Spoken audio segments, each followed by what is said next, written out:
I just want to say thank you for stopping by. Mr. Wickers, our state representative, one of our state representatives. So I just want to do that before you left. Thank you much. Okay. All right. We'll let you go now. All right. Well, I'm glad to have everyone here. We're going to start just a couple minutes early because it never hurts to be a little early, does it? First thing, if you haven't met me before, I'm Chris-Ann Durnford. I'm the Executive Director of the Muskego Area Chamber of Commerce. I'm thrilled to have you here at our State of the City 2024, and I hope you find it really very fascinating, some of the things that we talked about. We're looking forward to the mayor giving us some updates about the city, and then in just a little while, our guest speaker, who is the State Chamber CEO and President, will be here, and he's going to do some information for us about the economy, which is also very fascinating. I would like to make some acknowledgments. First thing, let's give Matt Anderson and his team a hand of applause, or a big round of applause for the breakfast. They always do a good job. Eat it up, because there's usually plenty there, and if you don't eat it, I have to fatten up your police department. I would also like to acknowledge some of our business partners who are sponsors for us. The Chamber of Commerce has a program called Partner Sponsorship, and it's an annual program. And I'd like to just mention who's here and who's in that program. If you are a representative of this business, could you just stand so that we can acknowledge you? Please hold applause until I'm done with the list. So our platinum sponsors are Camtech Incorporated and Impro Corporation. Our gold level are All Occasions Catering, Callan Construction, DJ's Lawn Sprinklers, Indian Motorcycle, the Lodge Muskego. Our silver sponsor level is North Shore Bank, Northern Gear and Machining, Tri-Town Heating and Air Conditioning. Our bronze level is AJ's Car Wash, Bruce City Accounting and Tax, Citizens Bank, Forest Green Realty and Management, Jewel Trucking and Grading, Muskego Apostolic Tabernacle, Positively Canine Rehabilitation, Princeton Club, New Berlin, Tudor Oaks Senior Living Community, Waukesha State Bank, and Wisco Carts. And our copper level is American Family Insurance, Margaret Moll's Agency, Bevzig Verbeek Funeral Home, Linda E. Holm CPA, Graphic Innovations, Max A. Sass and Sons Funeral Home, Outlook Management Group, Pointer Financial Group, Roadrunner Express Car Wash, Steeple View, Thrivent, the Muskego Lakes Group, The View at Town Center, and Will Rose Apartments. And these are partner sponsors that help us all year in sponsoring events, helping through the various things to do. A lot of them are on our committees as volunteers. So would you give them a round of applause? Thank you. Also like to acknowledge, and hopefully I don't miss anyone here, our special guest and elected officials. So the mayor, Rick Pafowski of the city of Muskego, is here. We have at least one alder person, Deb Schrader from District 5. Is there anyone else? Deb's over here. Is there any other common council person here? Okay, just making sure on that. School board president, where are you at? Terry Boyer. Okay. This gets a little confusing here. I have to remember where we're at with this, but Jeff Peterson is our interim district superintendent, all right? And our new district superintendent coming in is Todd Irvine. So thank you both for being here. That's good. The police chief is over there enjoying himself at the, yeah, exactly. Steve Westfall, that's good. I have to make him do that sometimes.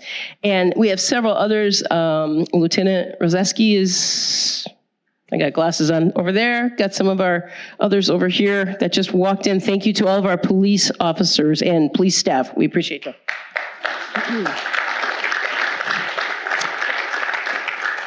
And along with State Representative Wickers, who is here, we have two representatives from Congressman Fitzgerald. Ben, where's Amanda? Amanda? All right.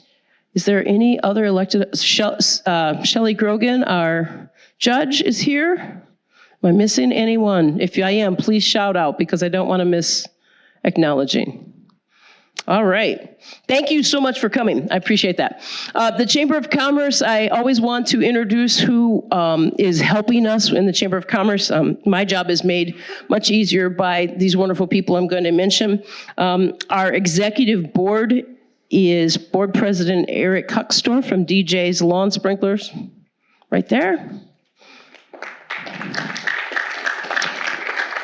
Vice President Shelley Wooler from Pointer Financial Group, she's not here today. Treasurer Stephen Shelley from Bruce City Accounting and Tax. And our past president, Joe Kraser from Camtech Incorporated. And then if you are one of my other board members, could you just either raise a hand or stand so that we can acknowledge that you are here too? Thank you very much. Appreciate all of them. Also want to acknowledge the fact that the Chamber has great partnership here in Muskego. We service Muskego, part of Big Bend, Town of Norway, and Wind Lake, and have great partnerships across all of those with different entities. So a few of those are the City of Muskego. Thank you very much for all the collaboration we do. The Muskego School, Norway School District, same, all the collaboration and work that we do together. It's great to work and live in an area where people get along together and unified thought patterns. So thank you very much for that. And of course, thank you to everybody that's here, because we couldn't have this today if we didn't. I want to mention a specific person. He's going to love me for this, but just because the Chamber works so closely with him, I'd like to just acknowledge Jim Micklig, who is, yeah, I know you're like, you didn't know that. He is the coordinator. He's got the biggest title in Muskego. I just try all the time to remember the right order to say it. Go ahead, tell us. Connect Academy. Yeah, so there we go. That's why I had him say that. But I just acknowledge Jim because he works really close with us in our mentoring program that we do with the students, and we just appreciate all that he and his team that helps him do while we're working to help our workforce development situation. And our chamber is very, very involved in working with students and teaching them, mentoring them. We're finishing up several things with our students right now for the year. And so we're looking forward to, as we finish out the school year, having some scholarships being announced and just helping these students get to a new place for their career, looking where they're going. So we appreciate that. With that, I'd like to introduce Mayor Rick Pawlowski and let him give us the State of the City address. Thank you, Mayor.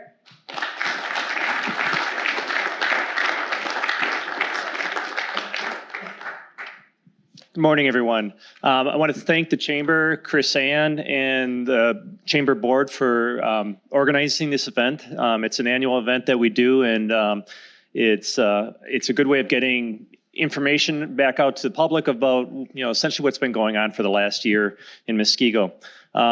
I'm not sure, I think a lot of you have been here in the past, so kind of want to explain the format a little bit. If you're expecting like the State of the State address or the State of the Union address the way the president does, you're going to be disappointed because this is not a speech today. I'm going to kind of go through and give bullet points from different departments throughout the city, kind of give updates, what's happened, what's going to be going on in the future. Then kind of look through where we are as a city compared to other communities. There's a nice chart that I put together up here that compares us to the rest of the county and some key of our key neighbors throughout the Milwaukee County as well. So we'll talk about that a little bit, and then talk about some challenges that we have looking forward in the future. So I guess we'll just dive right into it and talk. We'll start with different departments, and I'll start with our finance department because everyone wants to know about, where's our tax dollars going and how it's being spent. So we're doing good with it. Is that enough? No. Currently, the finance department is preparing for our annual audit. So every year we have an outside firm come in and take a look at everything and kind of get in very deep into our business to make sure that we're being responsible with tax dollars. And every year they come back and say, yes, we are. But it's a lot of prep work, and it's a lot of work for the finance department, and they're just starting that right now. The city currently maintains a AA1 bond rating. Essentially, that's our credit rating. The better the bond rating, the cheaper you can borrow money at. And AA1 is the second highest rating available out there. We got an upgrade about 2 years ago. And it's one of those things that I'm very proud that we were able to do. Not many communities have that high of a rating. Our outstanding city debt at the end of 2023 was $30.4 million, and that's down about $2.4 million from the year before. So we're paying that down. Majority of that debt is these two new buildings, the police department and city hall, that were built in 2017. In addition to that, we have some TIF districts out there that there's some bonding for as well. The $30.4 million, how's that compare to what we're allowed to? By state statute, we're allowed to borrow up to 5% of our equalized value. In this case, it's only about 13% of our actual debt capacity that we can do. So we don't borrow a lot of money in Muskego. A lot of communities do annual borrowings for a lot of their capital projects. We rarely do. One of the advantages that we have in Muskego, I look at it as an advantage, depends where you live. You may look at it as a disadvantage, is our landfill. Our landfill gives us upwards of about $2 million a year that we get in tipping fees for having that landfill here, and that we use that to subsidize a lot of our operations throughout the city, a lot of our capital stuff. We don't use it for actual operations, because if that were to shut down or fluctuate, then we'd be in trouble. But we do use it for capital purchases and roads and one-time expenses. The person that's responsible for our very good financial state that we're in is Sharon Mueller. She's been with us, been in that role for about 20 years. Sharon's going to be retiring next January, so we're going to be starting that search in a few months to start looking for a replacement, and that's going to be some big shoes to fill. But she's done a great job over the last 20 years of making Muskego as financially sound as it is. Moving on, public works and engineering. Some projects that we did last summer. Kipling, we did resurfacing of Kipling Drive, Foxtail, Foxborough, Mystic, and Schultz Lane. This summer, as part of our water service expansion, we're going to be redoing Hillendale Drive from Racine Avenue, I guess that'd be southwest, to Sunny Hill. And part of that reconstruction of that road, we're going to be adding a recreation trail that'll go up Hillendale to, and then down Field Drive to the Batticher Preserve. So make it more accessible for bikes and recreation, and allow people to go for walks and take that there. The other part of that reconstruction is, if you've ever driven to that intersection of Field Drive and Hillendale, it's challenging to say the least sometimes because of the blind spots and the way that it comes up on the hill. That whole intersection is going to be reworked to hopefully make it safer. So we put it out to bid. We had a number of bidders, a lot more than we expected, and we're going to be opening bids today. We're expecting, because of the number of bids at that project, we should get some very advantageous pricing on that. So keep your fingers crossed on that. Moving on to planning, our comp plan update should be coming to the Common Council sometime in the next, I'd say, probably 30, 45 days. That is essentially our roadmap of where we're looking to be as a community up until like 2035. Kind of goes through every parcel of land, talks about what its current use is, what its potential use is. It's kind of the guide that developers use when they come to a community and they want to either build or redevelop. So we've been working on that. I've made it a priority this year that I want to get this out soon. So our planning staff has been working very diligently on that. As far as new developments coming in, the Kirkland subdivision, that's that large subdivision that some of you may have heard about, that's just east of Park Arthur. Approximately, I think it's approved for approximately 140-ish homes. That's been dormant for a while. This week it came back to life, so we'll start seeing some movement out there. That is a rather large subdivision, and will have some impact, I know, on our schools and some of their maps on who goes to what school, and it will have an impact on the community, hopefully a positive one. That subdivision is currently a horse farm and some rolling hills, and there's some nice woods. Part of the development is we're going to be saving those woods, so they're going to some of the natural beauty of it's going to be put in conservation. So some of the view sheds that we currently have there now will be saved and won't all be cut up into private lots. Looking over the last year, some of the development that has taken place from businesses that are opened. We had the Smile Pediatric Dentistry open. Royal Recognition did an expansion in the business park. AJ's Car Wash opened. Jilly's Car Wash opened. Fleet Farm opened along with their car wash. So you're seeing a pattern here. For some reason, we must have either had a lot of dirty cars here, or we're making sure that we maintain our shiny vehicles. In addition to that, we had Muskego Biotech building, Zyogenics, which is right across the street from Walmart, next to AJ's Car Wash. So there's some new business that opened up in 2023. Businesses that are currently under construction are National Auto, which is the old Pizza Hut. Impro's doing a rather large expansion on their building to the north as part of their ever-growing expansion in Muskego. Citizens Bank, who is currently in the Pick and Save building right now, is expanding and building a new site at where Nico's Cafe currently is. Muskego High School expansion, if you've gone over there, if you haven't, it's kind of hidden in the back of the building there, but it's a rather large expansion going on there. I encourage you to take a look at that. Muskego Storage on Racine Avenue, between the current storage facility and Bevzik Funeral Home, they're going to be doing an expansion of their site there. And Pop's Kettle Corn, both their pantry and headquarters are going on. As far as residential, in the last year for condos, Cobblestone Development, which is off of Janesville, has 7 buildings and 14 units that are either complete or pretty close to complete. The Glen at Muskego Lakes, which is by Muskego Lakes Country Club, that's 27 buildings and 80 units. Active subdivisions going on right now are Twin Silos subdivision, which is a smaller one with 9 lots. The Mallard Reserve has got 45 lots. 2 that are in the planning stages are Gulfview Estates, 19 lots, and Kirkland Crossing, that I spoke about earlier, about 140 lots. Going into our parks, I don't know if anyone noticed the new playground equipment at Vets. That was our first community build, so we saved a lot of money.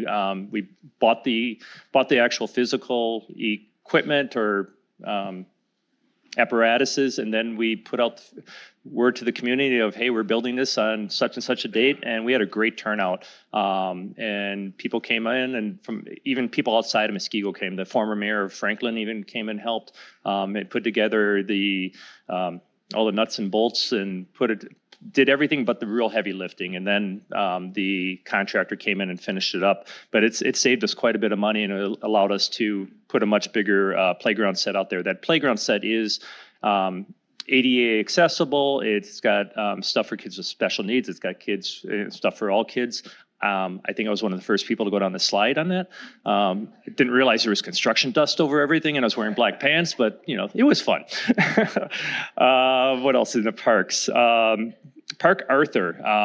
Park Arthur is one of our most active parks. We made an investment a couple of years ago to put turf fields on there. For a number of reasons. One, there was actually an ROI on that, return on investment on that through rentals. It also allowed our current community clubs to be able to use it cheaper than they were to use turf or the actual grass fields because of the prep that isn't needed for a turf field. That give you an example how busy that field is. Coming up this summer, we have 15 tournaments scheduled for this summer, which pretty much books it every available time for weekends, and 6 this fall. That the use on that field, those fields, there's 4 fields total, 3 softball little leagues type ones, and then a larger field that is going to be renovated. It's going to be probably in next year's capital plan to renovate that into turf as well. But it's great to see that much use out there. Our recreation department, the summer guide, is open and active, and they're taking registrations for a number of things. Summer playground registration is active. You see a lot of that in the summer between Vets and the old historical building over there. So you always see kids running around. That's our playground, our summer playground event. We no longer are mailing to save money and make it more efficient. We no longer mail that thick guide. It's all electronic. It's an interactive guide where you can bounce between what you're looking at registering and then actually registration. It's actually pretty convenient for those that aren't as that technically savvy or are more comfortable. We do have the paper guides available at City Hall, but we're saving quite a bit of money by not printing it. So that's going to be the way we're going to be going in the future on that. Our clerk's office, busy planning. We have a couple elections this year. You may have heard about one or two of them on the news or something. So the fall presidential election will be, I think it's going to be every bit as crazy as everyone's anticipating, and our clerks are working hard to try and prepare for that and make sure it goes as smoothly as possible. Before that, this spring, we actually this spring will be the presidential preference. In addition to that, we do have a number of local races. The school board races are up, but they're all unopposed. We do have 2 contested aldermanic races, districts 3 and 5, which is actually probably not for, Alderman Schrader might disagree with me, but it's nice to see some contested races because it really, it gets the community more aware of what the hard work the aldermen do. Court activity, our municipal court. I'm sure none of you know because I'm sure you never get in trouble with the police, but we do operate our own municipal court here. Our number of cases in this past year are about 2,400 cases. That's up from 2,000 the year before. So majority of that increase are traffic citations or traffic offenses. Our police are, and part of it's a mandate that I push forward. They are doing more speed enforcement. It's number one complaint I get from citizens are, people are speeding through my subdivision or going down this road. Funny fact on that is typically when people complain and we put patrols out in those areas, guess who gets the first tickets typically? It's either the complainant or someone from their family. It's not those people that they're always talking about. But based on court activity, they are writing more tickets, so watch your speed out there. Police department, number of new hires. It's been challenging to fill not police positions, actually all positions, but police positions aren't as highly sought after as a career as it used to be. When I first got involved in city government years ago, my first forte into it was on the Police and Fire Commission. We'd have one opening and we'd have over 100 applicants. By the time it got to the commission, we'd between physical and written tests, we'd be interviewing like 25 people.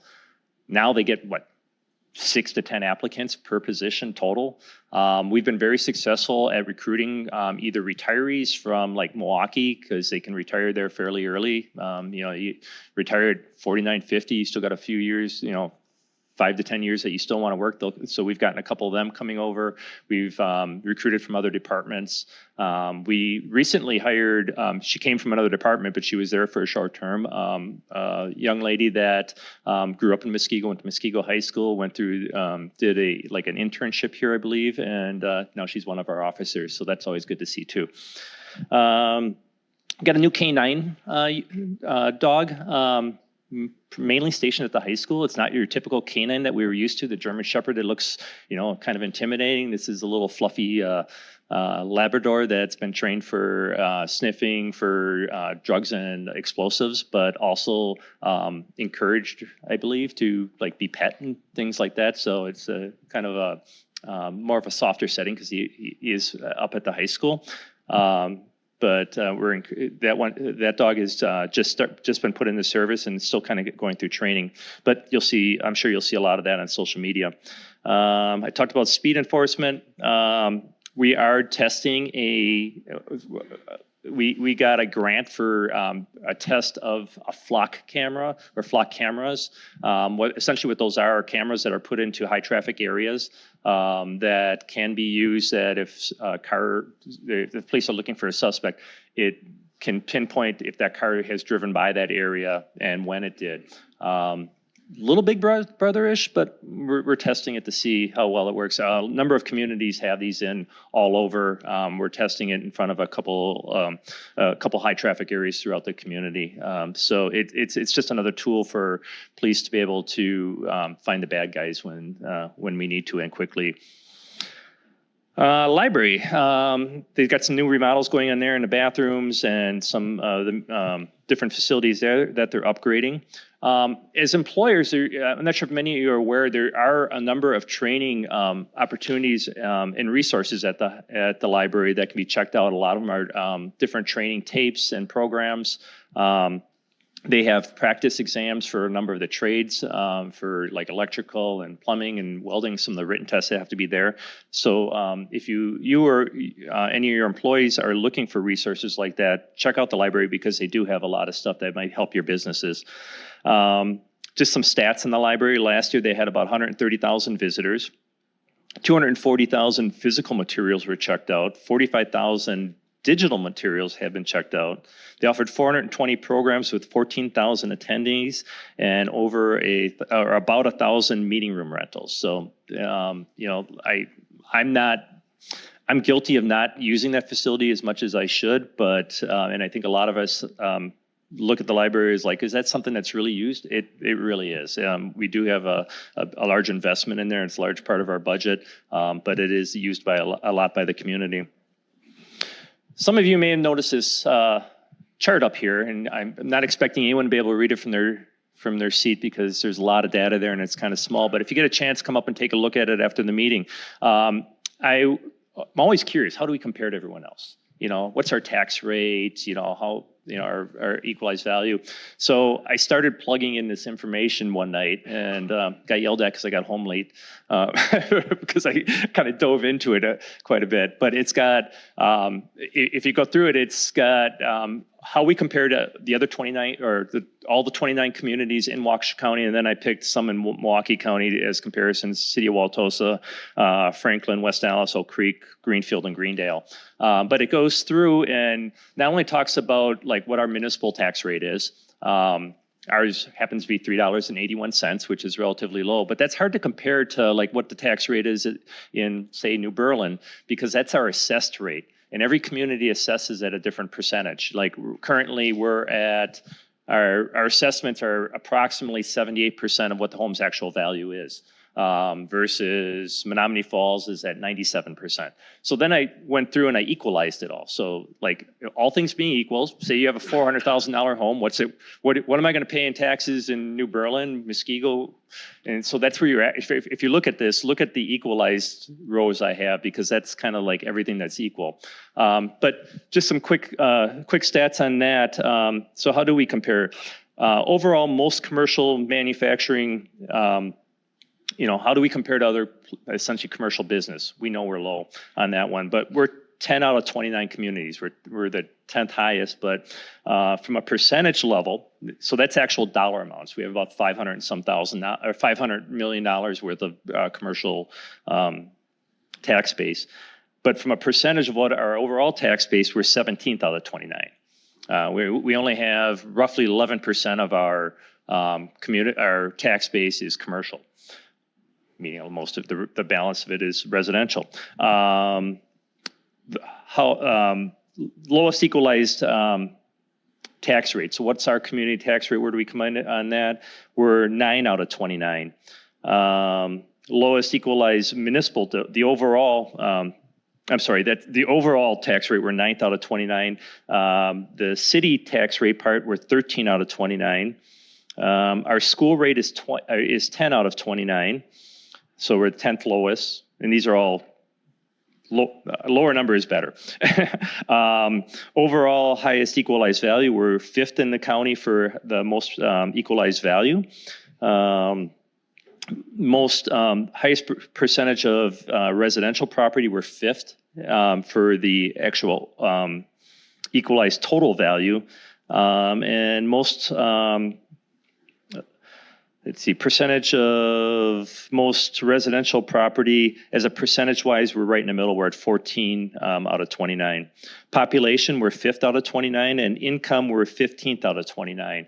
Now, a lot of these communities on here are very small. I mean, some of the populations on these were, Village of Lac La Belle, 279 people. So if you look at this, I would really look at the communities that are like 10,000 and above, and we are almost on top on every one of those. So it's just more data to look at, but it's rather interesting as well. Future challenges. Muskego, great place to live, great place to raise a family. We have great schools. We have a great police department. Our taxes are low. But we're going to be running into a financial crisis. It's not just Muskego. Every local community out there has it. The state levy caps, which try to keep property taxes under control, we can only raise property tax levies by the amount of net new construction that we have out there. So the last couple of years, last year was a high year for us. For the net new construction, we had 1.6%. So that means we could only raise our budget 1.6%. Well, all of you know, costs of everything are going up a lot higher than that. So eventually, these lines are going to cross where our costs are not able to keep up with the amount that we're able to raise revenue on it. And I'm not saying the answer to it is allowing us to raise taxes. We can't tax our way out of this. But the state did do some improvements this year. They increased shared revenue, which is the amount of money that the state collects through other fees and income taxes and everything and they bring that back to the local communities. In Muskego, we did get a substantial percentage increase of that. I think we went from like $400,000 to $900,000 that they give us annually. But perspective-wise, shared revenue only accounts for 2.9% of our budget. So even if that went up hundreds of a percent, it was a 1 or 2 year Band-Aid. So we're still going to be working as a league of municipalities and other communities to work with the state to try to find ways of funding our local governments. One of the biggest challenges out there are roads. Roads and bridges, our infrastructure out there. I just met this week with our engineering staff, and if we were to so roads are rated from 1 to 10. If you go like 10, 9, 8, 7, 6, 10 is good, 1 is bad. So if we took all our roads that were just rated 5 and below and tried to fix those today, it's $15 million to get those roads. Well, we can't do that in 1 year, so you try spreading it out over a certain amount of years. The problem is the amount of money that we're putting into it now is about $1 million a year to $2 million a year. As we're fixing those roads, the ones that were 6s, 7s, and 8s now become 5s, and they become 5s faster than we can replace them. So there's got to be a better way of doing this, and I don't know that answer. There's people that are much smarter than I, and they, get paid to figure that all out. But right now, that's one of the biggest challenges we have coming forward is our roads. And the other one that we got to look at is communities, rescue and fire service. We are right now, I would say they do a good job, but as we grow and especially as we age, our rescue services are being taxed pretty hard. We do staff the fire department or the fire departments with rescue personnel that are there. They're paid while they're there, so it's not 100% volunteer, but we do have to look at that next level. Problem is also we have a number of retirement homes that have been built in this community in the last 5 years that are tax exempt. So they're not paying taxes, but they're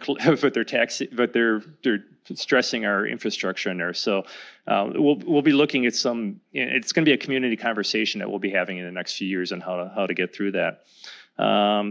So good things in Muskego. We have low debt, low taxes, excellent at school. Some of the challenges, we just have to find some different ways to pay for this stuff. Does anyone have any questions on anything? Anything I brought up or anything I didn't bring up? Yes.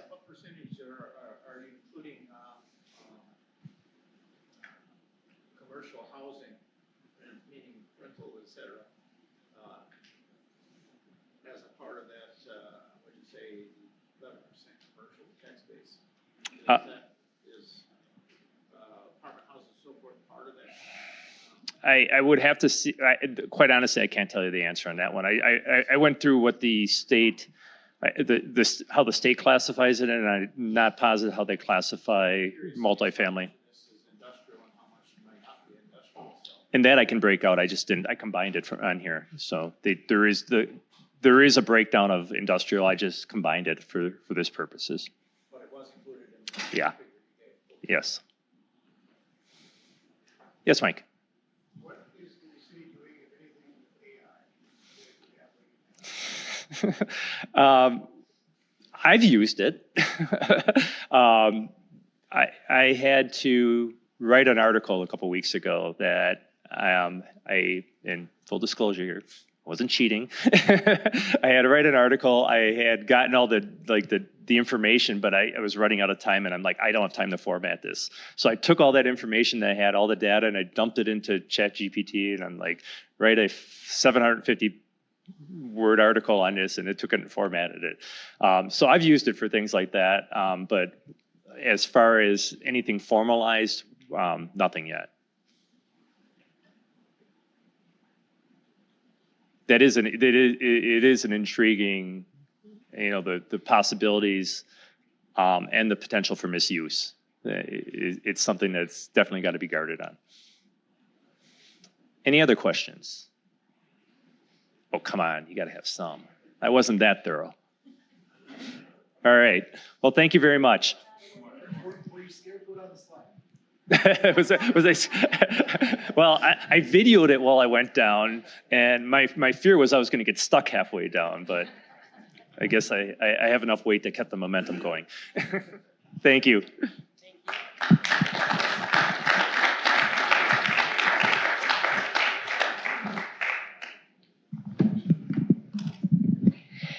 Thank you, Mayor Petfalski, and I'm sure that he would answer any other questions at the end.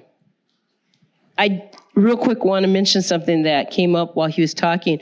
We are often asked why we're called the Muskego Chamber of Commerce and Tourism, because a lot of people don't see anything with tourism here, like a lot of places. I have an unscientific gathering of data that's going on right now with various people, some of which are in this room. I just want to mention that some of the stats that I'm gathering on tourism for Muskego include the fact that our parks are a big piece. He was saying what we do with the tournaments and things like that. Some of the data said that last year, an estimated 1,500 to 2,000 out-of-town people were at those parks while we were having those tournaments. And he just said that the tournaments fill up every single week of the summer and into this fall. So there is a type of tourism going on that's a little less conventional. And those people still need to eat food, and they still need to stop and get gasoline and whatever they're doing when they're in the area. So we're excited to know that we are actually touching those people that are coming from out of town like that, and that's important to you who are business people. And also, I just think this is interesting, and thank you to the Parks and Rec for giving me these really good details. In 2023, they sold 24 non-resident parking passes for Idle Isle, 115 non-resident launch passes for the boat launches, had 36 non-residents in the outdoor programs like the kayaking and hiking and birding events. And they sold 100, this is tracked boats that are over 21 feet going into the water on Idle Isle, and they sold 131 of those daily passes. So that's pretty interesting information to know about tourism in case we think that we don't have anyone coming and going in our town. With that, I'd like to bring to the podium the Wisconsin Manufacturers and Commerce President and CEO, Kurt Bauer. I'm just going to give you a little of his background here. He's the 5th head of the WMC. The WMC was founded in 1911, and they happen to be our state chamber combined with the Manufacturers Association and the Safety Council. They represent 3,800 employers of all sizes from every kind of industry and in the economy, and they are our state chamber that does a lot of good work for us. We've, as a chamber, have combined with them several times when lobbying and things like that. That's been very helpful. Under Kurt, WMC became the first organization to win both State Chamber of the Year in 2020 and the Council of State Manufacturers Association Leadership Award in 2023. Good job.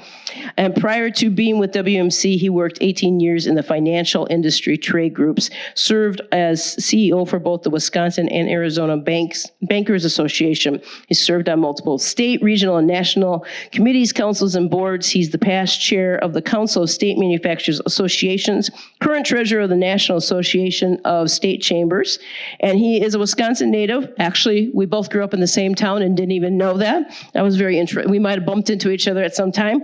He's a graduate of UW-Madison, and he's coming to discuss with us economic, business climate, and other challenges that our companies in Wisconsin are facing as we lead up to a very important 2024 presidential election. So welcome, Kurt. Do you think I need this? Yeah, because of the recording. Oh, that's right. Yeah, I was going to try and go without the microphone, but apparently they're recording me, so I have to be careful. But thank you, Chris Ann.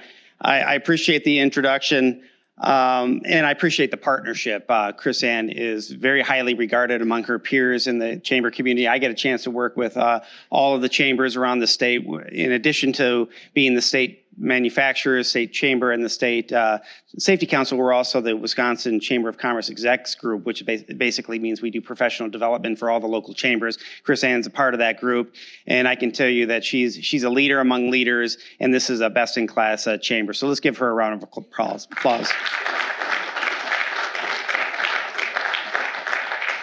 So this is a perfect sized group to speak at because I think we can have a conversation. And as Chris Ann said, I'll talk a little bit about what's going on in the economy and the business climate. So basically a state of Wisconsin business, to some extent a state of Wisconsin manufacturing, because manufacturing is such a big part of the state's economy, 20% of state GDP, by far the largest economic sector in the state. And it's on my mind today because actually after this, I'll head over to Milwaukee. We have our big Manufacturers of the Year gala that we hold every year, celebrate manufacturing, celebrate the best in manufacturing. And for the first time in 54 years, we will induct somebody to our Hall of Fame. We created my predecessor organization created the Industrial Hall of Fame back in 1958. And for some reason in 1970, they discontinued it.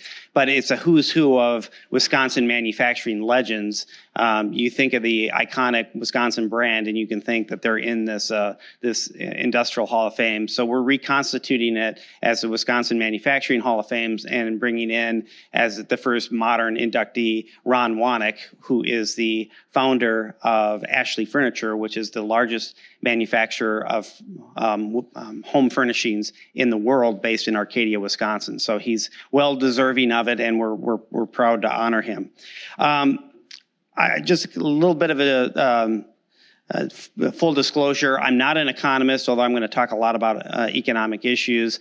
I tend to be a pessimist, so I'm probably not the rosiest person. The reason why I always tell people, the reason I'm a pessimist is that WMC's job, our official mission is to make Wisconsin the most competitive state in the country for business.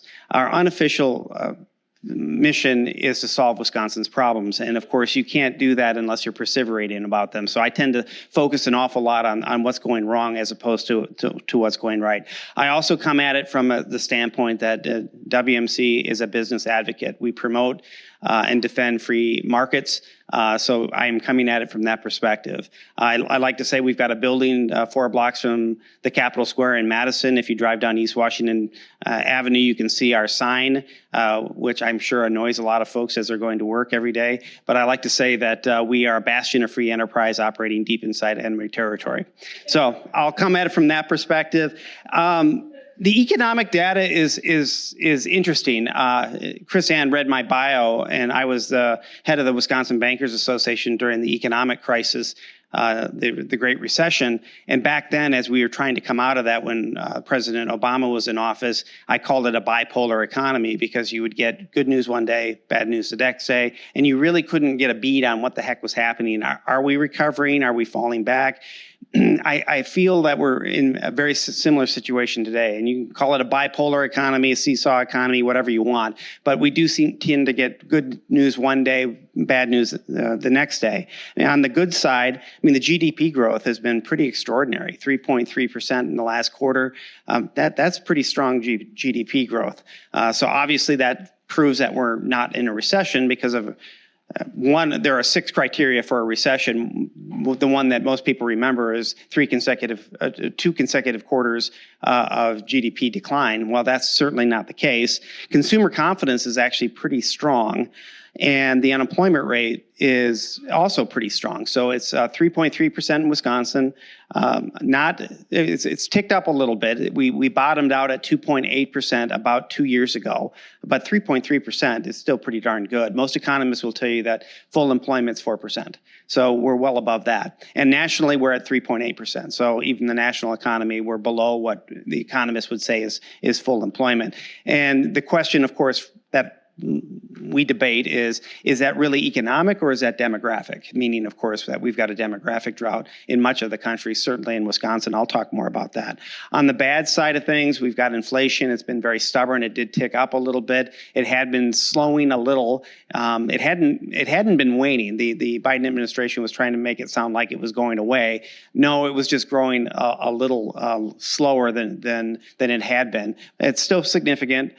You probably all notice it. I mean, I was listening to a podcast driving over here, and food costs, grocery costs are the highest they've been in 30 years. I cook on Sundays, and so I shop on Sundays for what I'm going to cook, and I have noticed the prices going up, but I don't typically shop. My wife typically does that. I hate shopping, but Chris Ann said that I spent time in the state of Arizona. My son goes to Arizona State, and we're backpacking in the Grand Canyon in a week. So I went to REI to buy a few supplies, and I had absolute sticker shock. And I'm sure it's not just, REI tends to be a little expensive anyways, but I mean, prices are definitely up and people are feeling it. And even though wages have gone up a little bit, they have not kept pace. And our economic surveys have shown that. Prices are, the wages, benefits, fringes have definitely gone up, but they haven't kept pace with inflation. In particular, what we hear from our members, the biggest cost of doing business on the inflationary front is healthcare. They complain bitterly that healthcare costs are very high, in particular on workers' comp costs. Interest rates are very high. We're hearing from our smaller members that credit availability is getting difficult. The regulatory costs are very, very high. We have 2 national partners at WMC, the U.S. Chamber of Commerce and the National Association of Manufacturers. NAM just came out with a study on regulatory costs, not just for manufacturing, but for the entire economy, other sectors in the economy, and they're absolutely skyrocketing. It's just getting very difficult to do business in the United States. Energy costs are something that is always a concern to us in a manufacturing state and agricultural state, both of which use a lot of energy. Now, energy prices are a little low right now, but you probably saw that the Biden administration just said that they are going to put a moratorium on liquefied natural gas exports. That kind of tells you we're trying to decarbonize, and I think most of my members would tell you that they're anticipating after the election, if Biden wins re-election, that energy prices will spike, and that's a big deal to us. Again, manufacturers use a lot of energy. We've got manufacturers in this state that actually pay more for their electric bill than they do for their employees, which is unusual. Supply chains are still unraveling. Some say it's okay, but we still have some of our members, again, we have 3,800 members that say that supply chains are still challenging. There's an awful lot going on geopolitics. If you follow the news, of course, we've got the ongoing war in Ukraine and between Russia and Ukraine. Now what's going on with Hamas and Israel, the challenges with the Houthis in the Red Sea, and that obviously has an impact on trade because right now a lot of the transport companies are bypassing the Red Sea and instead going around the Cape of Good Hope. And that adds about a week to the transport costs. That adds to the cost of whatever product they're transporting. And of course, we're facing some challenges with China and the possibility of them trying to retake Taiwan by force. Political polarization is a major problem, something that our members care very much about from the standpoint that They don't care if you're a Republican or Democrat. They just want you to buy their product. They just want to keep their heads down and focus on doing business. This is a problem. It creates uncertainty. Chris Ann mentioned it's a presidential election year, but let's not forget Congress is at stake in November as well. And the margins right now are incredibly thin. The Senate is 50-50 right now. And the tie is broken by the Vice President of the United States, who is Kamala Harris, who's, of course, a Democrat. But the House right now, I think, I'm not even sure, I think it's 4 seats in the majority for the Republicans. 3 are vacated and 1 just a majority of 1 vote. So it's just a majority of 1 vote. So razor thin is the right way to describe that. So obviously control of the White House is at stake, but also control of Congress. Businesses monitor that because policies do change. They like consistency. They don't like a pendulum. They don't like it when it shifts radically from one side to another side. That adds costs. That tends to delay things. If you do have a switch from the Biden administration to either the Trump administration or a Republican administration, it takes probably a 6 months period for that new administration to staff up and get their regulatory policies in place. That all slows down the regulatory process, or the permitting process, or just overall has an impact on how business is conducted. I would put in there honorable mention. I see we have members of the police department here. Crime is obviously a big issue. I again, listening to a podcast driving over here, they were talking about the attacks on New York City police officers that is at a record high right now. We're just not respecting our police officers like we once upon a time did. We're not supporting them the way we should. And crime is a business issue. Businesses will not invest in communities that are crime-ridden because first and foremost, they have to protect their employees. They also have to protect their property. So this is obviously a big issue. We issued a report. In fact, like last time I saw Chris Ann, we had just issued our white paper report when I was down in Racine on K-12 proficiency here in Wisconsin. And it's rather abysmal. Only 40% of sixth, 7th, and 8th graders are at grade level on math and reading. I mean, that's a scandal. That's an absolute scandal, and it's a real problem. Obviously, as a manufacturer, you need kids that understand basic math, and of course, if you can't read, you can't learn. So that's a real challenge for us as well. Something else that I think is interesting, last summer, the Department of Education issued a report showing that 8th graders had the lowest grades that they ever have reported for civics and U.S. history. So kids are not learning their history. They don't know the basics of government. They probably don't know the separations of power. They probably don't know local versus state versus federal. My joke is that if Martians landed in somebody's backyard and said, "Take me to your leader," they wouldn't know where to take them. That's a real problem for us. We talk about democracy being at stake. Well, if we're not training young people for the next level as far as being prepared for going to the military, an apprenticeship, technical college, 2-year college, 4-year college, they're not ready as far as the basics of math and reading. They're also not ready to be the citizens that we need them to be, and we need to do something about that. So one of the things that we're doing, and just to give a little plug, we're working with the U.S. Chamber of Commerce and 4 local chambers, including the Racine Chamber just down the road here, on a Civics Bee. So think of Jeopardy, think of a quiz show.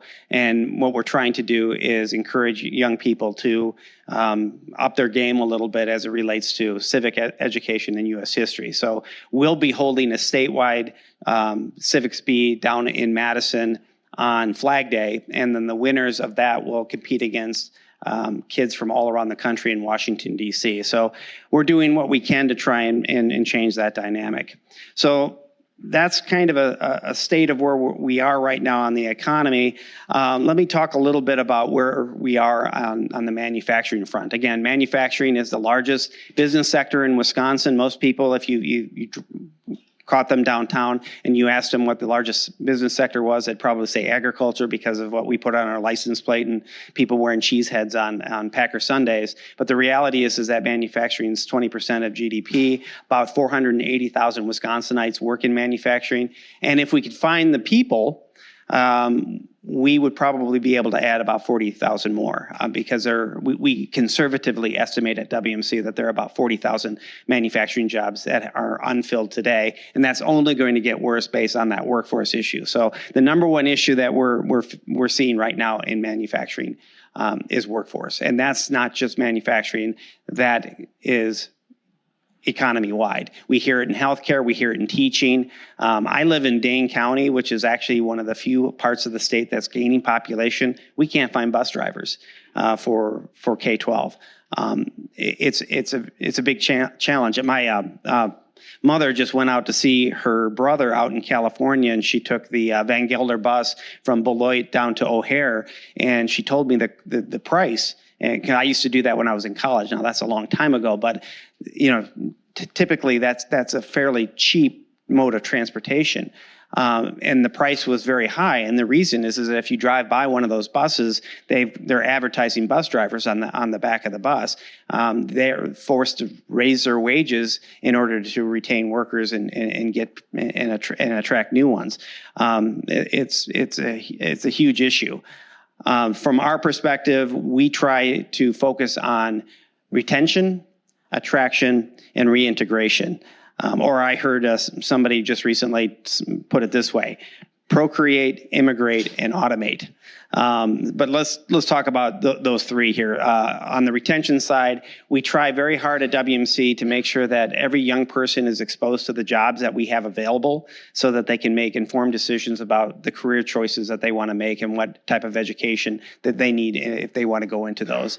So we do Manufacturing Month in October. We encourage young people to tour manufacturing facilities. We encourage manufacturers to open up their facilities for tours so that they can see what advanced manufacturing looks like. It's not dumb, dirty, and dangerous. It's high tech, high skill, high pay. But you wouldn't know that unless you had a chance to tour those facilities. So we want to make sure that young people have that exposure. Wisconsin has a very diverse economy, and we want young people to be informed so that they can make the right decision. But the reality is that even if we built a wall around the state and didn't let anybody leave, we would have a workforce challenge because we're a baby boomer dominated economy, and baby boomers are reaching retirement age about 1,000 per day. And that's a challenge because we don't have enough Gen Z, millennials, or Gen Z coming up. So we're obviously going to have a major challenge. And just to put a fine point on this and why this really matters, about once a quarter I'll hear from a major manufacturer who will tell me, we're not expanding in Wisconsin. We need to expand, but we're not doing it in Wisconsin. Now, there are a variety of reasons why they make that decision, but a major one will be because they can't find the worker pipeline. So think about it. If you're a major manufacturer, or even a smaller manufacturer, and you're going to add a new facility, you're going to add a new warehouse, that's a major capital investment that needs to be paid for over a period of time. And you need to make sure that you've got a skilled workforce over that period of time. And if you don't have that, you're going to look someplace else. And very often, if they're looking in the United States, they're going to go down south. They're going to Georgia. They're going to Tennessee. Way too often, they're going to Mexico because of a variety of different dynamics, which I'll get into. On the attraction side, honestly, we don't have enough people, so we need people to come in. And we did have a talent attraction campaign in the state of Wisconsin under Governor Walker. Governor Evers just continued it. I can't really tell you why. He's never really explained it, other than one of his cabinet secretaries told me that they're focused on diversity, equity, and inclusion, which is fine with me. If you want my diversity in a state that's 86% white, you're going to have to bring people in and you're going to have to advertise because people just won't come otherwise. But Wisconsin's got a great story to tell. We're a great state. I've lived elsewhere around the country. I love this state. I think we're the best kept secret in the upper Midwest. But we've got to tell that story and encourage people to move here. Great communities, despite the fact that the mayor said you've got great schools here. We've got great schools in Middleton where I live. I'm from Beloit. worst district, unfortunately, in the state. It's sad. You know, we talked about this when I was in Racine. The Racine district's not doing all that well, but there are pockets that are doing very well. Bottom line is that Wisconsin does have a lot to sell, and we need to try and encourage people here. Reintegration, our labor participation rate is the worst it's been since the Bureau of Labor Statistics has been tracking it. Wisconsin typically is top 5. During COVID, we dropped to top 10. Now we're out of the top 10. So there are a lot of people on the sidelines that left the workforce during COVID-19 and have not come back. Now, I will tell you, this is not a significant number. The Department of Workforce Development tells me it's probably only about 50,000 people, but nevertheless, beggars can't be choosers. We'd love to get them back into the workforce. The other thing that we try and do is make sure that we work with the Department of Corrections, and they actually do a very good job of skilling, training inmates up before they're released. The problem is they don't tend to have very good relations with the business community, and we think that there's a societal benefit. You know, if somebody is released from a correctional facility and has a job, the likelihood of recidivism is very low.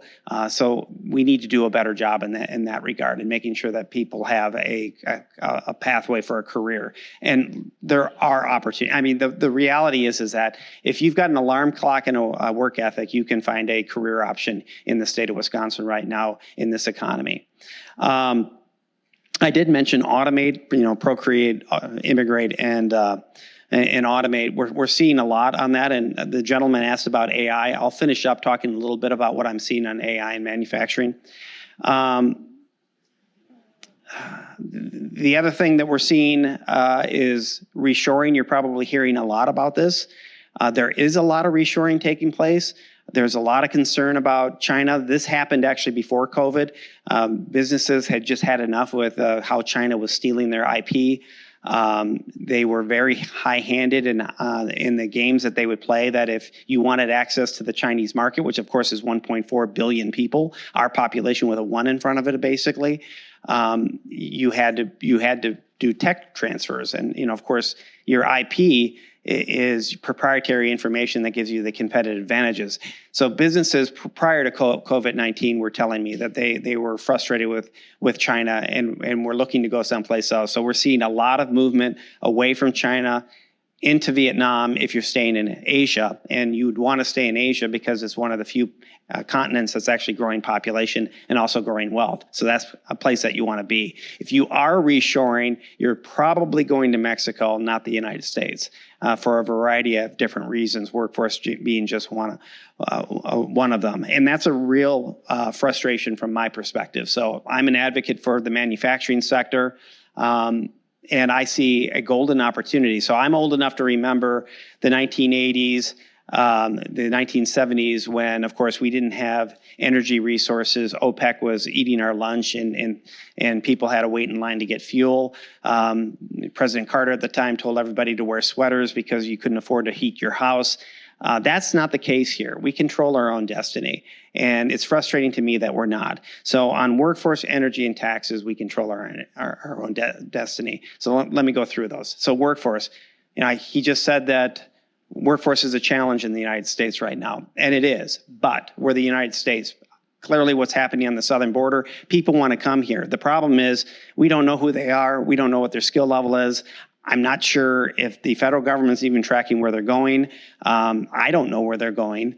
The reality is that there's an opportunity here. And I'm not talking about necessarily comprehensive immigration reform, because I think that that's a non-starter in the volatile political environment we have. But we could do guest worker reform. We could do visa reform. And you probably are aware of the alphabet soup of visas that are out there. I'll just pick on one, H-1Bs. Those are highly skilled visas. So somebody who graduates from a university or has maybe a very high skill level as it relates to a technical skill like welding. And of course, we've got some of the best universities and private colleges in the world. People from all around the world come to those colleges, get an advanced degree, and very often they want to work here. They want to stay here. And they oftentimes, while they're doing their studies, will connect with a business and intern with them. So the business will apply for a visa, and the government says, nope, we're not granting you a visa. Go back to where you came from and compete against us. Doesn't make any sense. We arbitrarily cap H-1B visas at $85,000 per year. It should be based on need, not some arbitrary number. That would go a long way to solving the workforce shortages. And again, that's just one example. There are it's an alphabet soup of different types of visas that are out there. Energy, I already touched on this. We're blessed in the United States to have abundant resources of natural gas, oil, and coal. Energy is the master resource. It is a common ingredient in everything that is made, manufactured, and grown. If you've got it, you have a strategic advantage over your global competitors and geopolitical adversaries.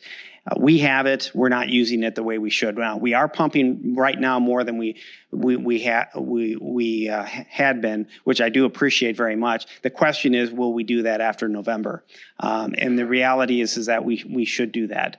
The other thing is interesting related to this is that if you're a big fan of decarbonating the economy and you want EVs, EVs, of course, use lithium batteries that are almost exclusively manufactured by China. And China, of course, is a dominant exporter of rare earth minerals that are used in everything that we care about, including these things. We're completely dependent on the Chinese. And the Chinese have rattled their saber saying, you know, if the United States doesn't play nice, we won't give you our rare earth minerals. Well, we just found the largest deposit of rare earth minerals in Wyoming. There was a big story about this in the beginning of the month. Now, the question is, will we utilize it? They have been trying to permit a lithium mine in California. It's roadblock after roadblock after roadblock, delaying that project. But the reality is that we should be taking advantage of those gifts. The reality is, too, I'm a student of history. I can't think of any other nation in the history of the world that was blessed with the type of natural resources that we are here in North America, not just the United States, but our friends in Canada as well, and have made a policy decision not to utilize them. It doesn't make any sense, and I think we really need to take a look at that. Taxes. Well, our taxes aren't horrible at the corporate level. President Biden came into office trying to raise them. You may recall that prior to Paul Ryan being Speaker of the House, our corporate tax rate was 35%, third highest in the world. Not competitive. Now it's dropped down to 21%, which is 2 points below the global average. So we're somewhat competitive. But in Wisconsin, we have something called the Agricultural and Manufacturers Production Tax Credit. And what this credit does is encourage production and jobs in Wisconsin. It's worked very, very well. That's one of the reasons why Wisconsin is a dominant leader in manufacturing and agriculture. We should have something similar. Excuse me. Excuse me, we should have something similar at the federal level. That would help reshore, and that would help us compete with Mexico. Mexico's corporate tax rate, by the way, is a little higher than the U.S., but they don't have provincial rates for manufacturing, and they do other things to encourage manufacturing down there. Plus, they have an abundant supply of workers, which is helpful for them. So I'm just going to quickly touch on AI, because I mentioned automation, and we are seeing a lot of automation taking place throughout the economy, but certainly in manufacturing, partly because of the workforce shortage. But I was asked to share some ideas with the legislature. They had a task force on AI, and so I spent quite a bit of time researching the topic. In fact, on Friday, we'll have a focus on manufacturing breakfast at the Pfister Hotel, and we'll focus on AI and what it means for manufacturing. But there seems to be more promise and possibility than there are specifics right now on how manufacturing is using AI. I do say this, though. I told this to public radio about a month and a half ago. I thought it sounded like a pithy quote, and I actually do stand by it. And that is, I think, one, AI can help overcome, to some extent, the workforce shortage that we have in the United States, which is very important. And two, it could be as consequential to manufacturing as the assembly line. So we'll have to see how it all plays out. But what I told the legislature as they were putting together guidelines for what they were looking at for AI, we highly recommend that AI policies be at the federal level. We don't want to see a patchwork of rules and regulations. We also don't want to disincentivize Wisconsin entities from researching and engaging with AI. The other thing is that we need to be a global leader, which means that we need K-12 and our post-secondary schools of education to focus on AI. Waukesha County Technical College will introduce a program starting in the fall. We applaud that. I was just up in Wausau. Central Technical College already has some AI programs. We need to make sure that we're the global leader. In doing my research on this, some say that we're behind China, some say that we're ahead of China. I'm not really sure whether that's the case or not, but I can tell you that China wants to be the global leader, and we don't want them to be. We want to be the global leader, so we'll have to work on that. So I'll open it up for questions, comments. I'd love to hear your thoughts on anything, disagreements, anything at all. Yes, Mr. Mayor. What kind of impact is the lack of workforce housing having on manufacturing hiring in the state? It's big. Workforce housing, affordable housing, and childcare. We hear that a lot. No real easy answers for any of them. Less so in urban areas. So when you talk to developers and people in construction, they will tell you that it's so much easier for them to develop in a urban area with a higher population density because their construction costs are fixed. So if you can build in Madison, which is booming right now, you're going to get more for rents and leases. So your return on investment is going to be higher than if you build in. So we've got a major member in Prairie du Chien and in the western part of the state on the Mississippi River. Not a high population area, but they need housing there. But from their perspective, it's just far more costly to build out there, and they have to house their construction workers during the week, during the work week, because they don't have the labor force readily available. So there are a variety of challenges. Now we see a lot of TIF districts in smaller communities. We see them gifting the land, which helps make it a little more profitable. But it's absolutely a real challenge. And sometimes I get a headache on this one. We've got a population drought, but yet we have a housing shortage. But the reality is that the population of the state is actually growing. The problem is that it's 65 and over. That's the population that's growing. So, and again, childcare is another one that's very, very challenging. Anything else? Well, I hope I didn't keep you too long. I really appreciate the opportunity to share a few thoughts with you. Chris Ann, thanks so much for your leadership. I appreciate being invited and hope you all have a great rest of the week. Thank you, Kurt. Thank you very much. We're excited to have you here. I've been trying to get Kurt here for several years, so I'm very thankful he was able to be here today. You'll be here for a couple more minutes, right? You don't have to leave right away. So if you want to ask an individual question, you certainly can. I'll be here. Mayor's going to be here. So anyone that wants to chat with somebody, you can. And otherwise, I wish you the best and hope you have a great day. Thanks for being here today.